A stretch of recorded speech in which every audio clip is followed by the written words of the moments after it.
said to them in Aramaic, "Brothers and fathers, listen now to my defense." When they heard him speak to them in Aramaic, they became very quiet. Then Paul said, "I am a Jew, born in Tarsus of Cilicia, but brought up in this city. Under Gamaliel, I was thoroughly trained in the law of our fathers and was just as zealous for God as any of you are today. I persecuted the followers of this way to their death, arresting both men and women and throwing them into prison, as also the high priest and all the council can testify. I even obtained letters from them to their brothers in Damascus, and went there to bring these people as prisoners to Jerusalem to be punished. About noon, as I came near Damascus, suddenly a bright light from heaven flashed around me. I fell to the ground and heard a voice say to me, "Saul, Saul, why do you persecute me?" "Who are you, Lord?" I asked. "I am Jesus of Nazareth, whom you are persecuting," he replied. My companions saw the light, but they did not understand the voice of him who was speaking to me. "What shall I do, Lord?" I asked. "Get up," the Lord said, "and go into Damascus. There you will be told all that you have been assigned to do." My companions led me by the hand into Damascus because the brilliance of the light had blinded me. A man named Ananias came to see me.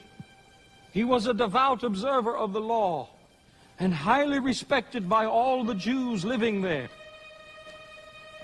He stood beside me and said, "Brother Saul, receive your sight."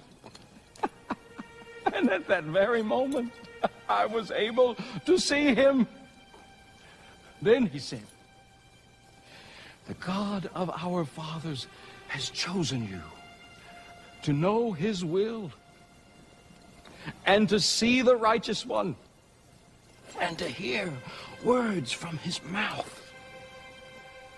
You will be his witness to all men of what you have seen and heard.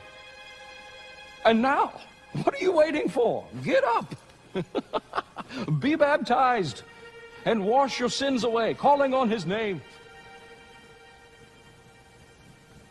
When I returned to Jerusalem and was praying at the temple, I fell into a trance and saw the Lord speaking. "Quick," he said to me, "leave Jerusalem immediately, because they will not accept your testimony about me." "Lord," I replied, "these men know that I went from one synagogue to another to imprison and beat those who believe in you. And when the blood of your martyr Stephen was shed, I stood there, giving my approval and guarding the clothes of those who were killing him." Then the Lord said to me, "Go. I will send you far away to the Gentiles." The crowd listened to Paul until he said this. Then they raised their voices and shouted, "Rid the earth of him! He's not fit to live!" As they were shouting and throwing off their cloaks and flinging dust into the air, the commander ordered Paul to be taken into the barracks. He directed that he be flogged and questioned in order to find out why the people were shouting at him like this.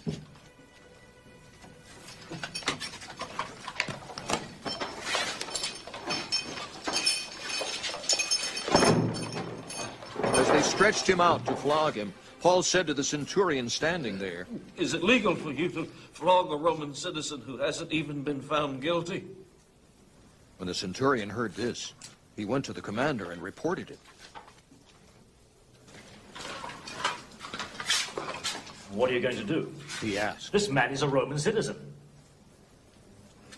The commander went to Paul and asked, Tell me, are you a Roman citizen? Yes, I am. he answered.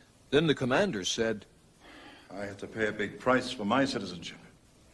But I was born a citizen. Paul replied.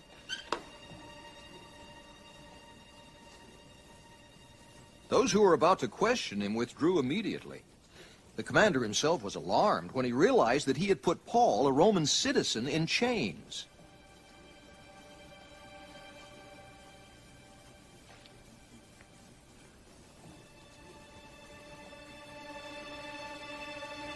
The next day, since the commander wanted to find out exactly why Paul was being accused by the Jews, he released him and ordered the chief priests and all the Sanhedrin to assemble. Then he brought Paul and had him stand before them.